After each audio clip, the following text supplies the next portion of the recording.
देखो, वो कुछ भी कहे,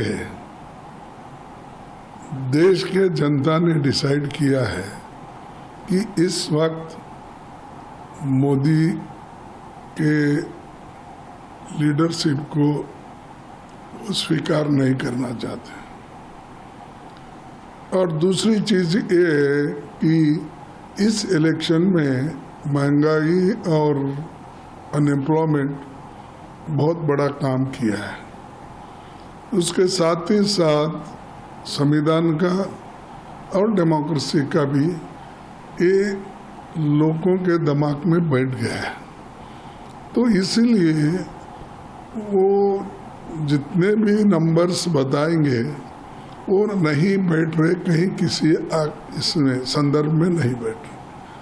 वो कम से कम वो देखना चाहिए उन्होंने, जैसा कि आंध्रा में उनको कुछ मिलेगा, लेकिन तेलंगाना में तो कांग्रेस का इम्प्रूव होगा ना, कर्नाटक में इम्प्रूव होगा कांग्रेस का, जहाँ एक ही सीट थी।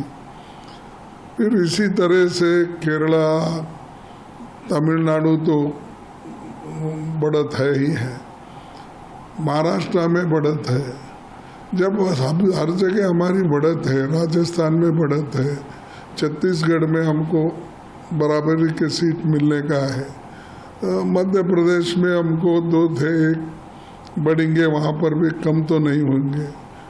और उसी ढंग से मध्य प्रदेश में, हमारे उत्तर प्रदेश में भी जो बहुत कम सीटें थी पहले हमारे को, आज वो हम मिल के लड़ने से वहाँ भी हमारे को बढ़त है।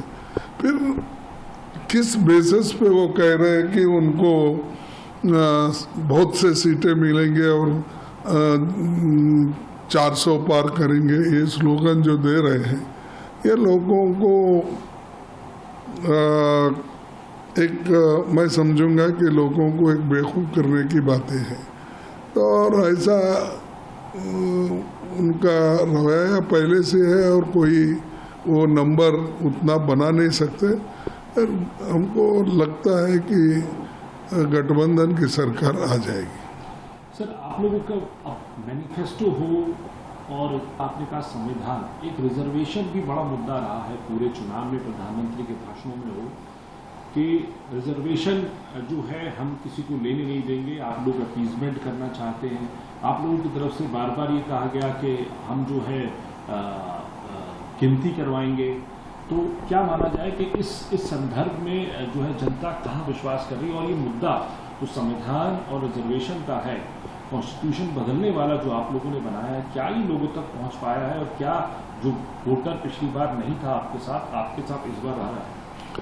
बहुत से लोग समझ गए हैं किस तरीके से इन्होंने अपने रिजर्वेशन को ख़त्म कर रहे हैं। अगर ख़त्म नहीं करते या उनके दिल में इनके लिए अच्छी भावना होती, वो सेंट्रल गवर्नमेंट में 30 लाख वैकेंसी भर देते। उसमें से तो आधे से ज़्यादा गरीबों को ही मिलने रहता है, दलित, पिछड़ा, इनको ही मिलने वाले थे। तो वो उन्होंने नहीं किया। हर चीज़ वो कहते हैं कि बदलेंगे। कैसा बदलेंगे? संविधान में तो ये है, शेड्यूल कास्ट के लिए तो इन्होंने नहीं बनाए, ये तो डॉक्टर अंबेडकर जी ने लड़के गांधी जी के साथ संवाद करके उनसे अश्योरेंस लेके रिजर्वेशन वहाँ से शुरू हो गई कि जो आने वाले संविधान में भी इसको लिया गया।